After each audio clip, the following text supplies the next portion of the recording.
നമസ്കാരം സ്നേഹിതരെ, പുതിയൊരു വീഡിയോയിലേക്ക് എല്ലാവർക്കും സ്വാഗതം. എല്ലാവരും BRP നിന്ന് eVisയിലേക്ക് മാറുമായിരിക്കും.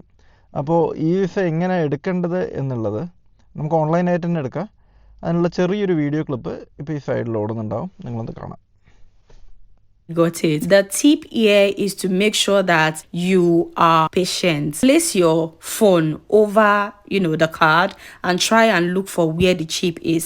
Once you get the chip, steady your hand so that it can then scan all the way through. Once it's successful, it will tell you access chip completed. Then you നിങ്ങൾക്ക് ഇതിൻ്റെ പ്രൊസീജിയേഴ്സൊക്കെ കറക്റ്റായിട്ട് അറിയുമായിരിക്കും. കാരണം നിങ്ങൾ ഒരുപാട് നമ്മുടെ friends തന്നെ ഒരുപാട് videos ഇതിനു മുമ്പ് ചെയ്തിട്ടുണ്ട്. അതിൽ നിന്ന് വ്യത്യസ്തമായിട്ട് ഞാനൊരു കാര്യം പറയാൻ വന്നത്, എൻ്റെ ഒരു മലയാളി സുഹൃത്ത് അവൻ eVisയ്ക്ക് വേണ്ടിയിട്ട് അപ്ലൈ ചെയ്ത് BRP സ്കാൻ ചെയ്യാനായിട്ട് ആ ചിപ്പുമായിട്ടുള്ളൊരു സ്കാനിങ് ഉണ്ടല്ലോ, ആ സ്കാനിങ്ങിൽ പുള്ളി വന്നിട്ട് ഡെയിലി സ്കാൻ ചെയ്യും. ഡെയിലി സ്കാൻ ചെയ്തിട്ട് അത് സക്സസ് ആവത്തില്ല. പിന്നെയും അവൻ അടുത്ത ദിവസം നോക്കും. അത് 24 hours ഇതിനിടയ്ക്ക് ഗ്യാപ്പ് വരും. അപ്പോൾ ഇവൻ എന്നോട് ഇതിങ്ങനെ പറഞ്ഞു, ഞാൻ ആ ചിപ്പ് സ്കാൻ ചെയ്തിട്ട് എത്രയായിട്ടും ശരിയാവുന്നില്ല, നീ ഒന്ന് നോക്കാവൂടാന്ന്. ഞാൻ അവസാനം പോയി നോക്കി. അപ്പോൾ പുള്ളിക്കാരൻ ഈ ചിപ്പ് വിചാരിച്ചിരിക്കുന്ന സംഭവം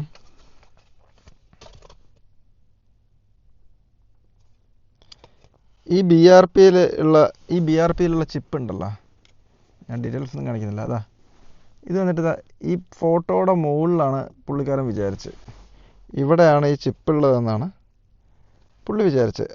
ചില ആൾക്കാർക്ക് അങ്ങനെ തോന്നും. കാരണം ഈ BRPയുടെ മുകളിൽ കാണുന്ന ഈ ഒരു സംഭവമാണ് ചിപ്പ് എന്ന് വിചാരിച്ചിട്ട് പുള്ളി ഇത് ഡെയിലി സ്കാൻ ചെയ്യുക.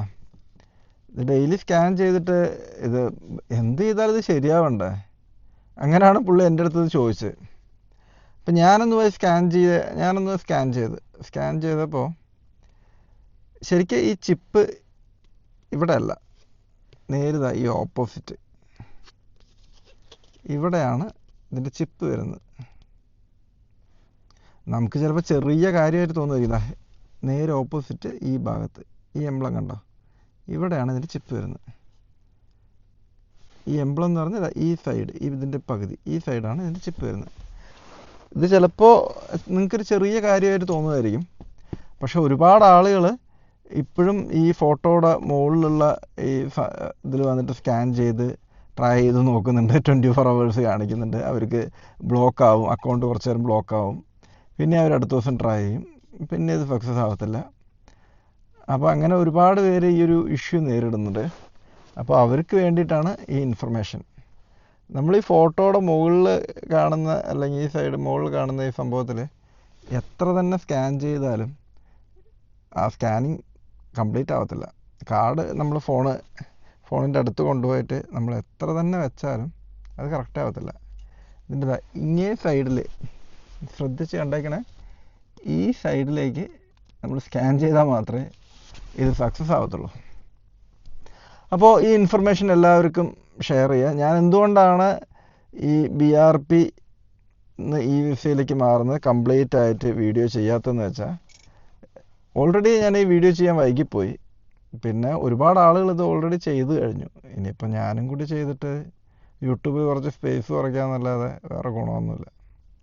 ഞാൻ ഈ ഒരു ചെറിയൊരു ഇൻഫർമേഷൻ നിങ്ങൾക്ക് ഷെയർ ചെയ്യുകയാണ്.